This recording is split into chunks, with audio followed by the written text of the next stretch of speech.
So there's two movies everybody was warning me about when I was beginning doing these direct-to-DVD sequels. One was the third Beauty and the Beast, and you can rightfully see why. And the second was Kronk's New Groove. This is one of the Disney sequels everybody points to when they want to say how bad they can get.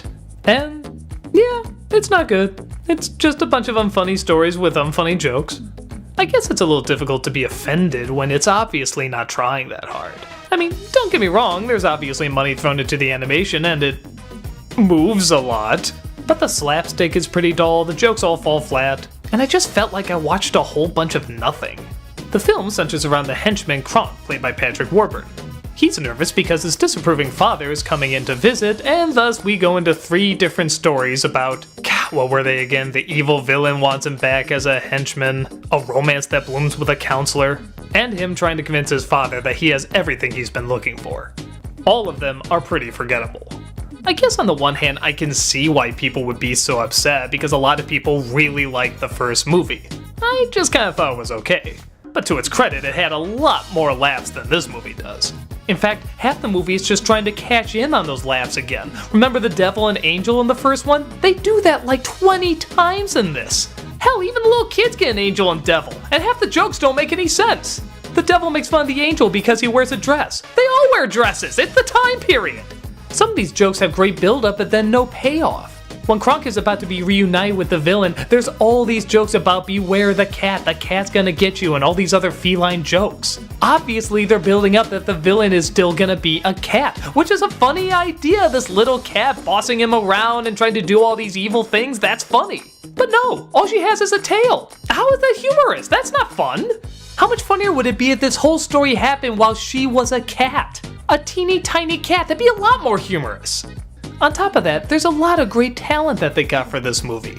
Patrick Warburton, Eartha Kitt, Tracy Ullman, John Mahoney, John Goodman. These are all funny voices that belong to funny actors, yet none of them are allowed to be funny.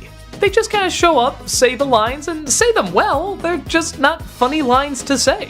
There's even a totally pointless cameo from David Spade as the Emperor. He literally just comes in to say he's in the movie, nothing else, and he'll come in, say a few lines, and then just disappear. Hell, the way I'm describing that sounds funnier than how they actually do it. It's just kind of confusing and awkwardly done.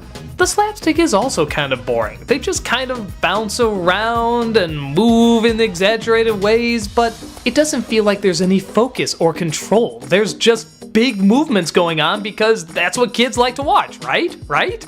So okay, obviously this is not a good movie. Is it god-awful? I don't know, I guess it kind of depends. Maybe because I've seen so many bad comedies that really hurt after a joke is told, I don't see this one as offensive. It's kind of like a joke you see on Family Guy or an Adam Sandler movie where when it's told and it's bad, it's really bad. Like, you're put in a bad mood. Here, to its credit, the movie seems so determined to get itself over with as quickly as possible that the jokes just kind of fly by. They never linger, there's no awkward pauses, it's just kind of joke, and then the movie's done. It clearly doesn't have that much to say, or what it does have to say, it doesn't try that hard at. So for me, it's just one of those movies that goes in one ear and out the other. Yeah, I wish it could have been better because the villains I thought were the best part of the first movie, but for what it is, it's just bad. Not the worst, not insulting, just bad.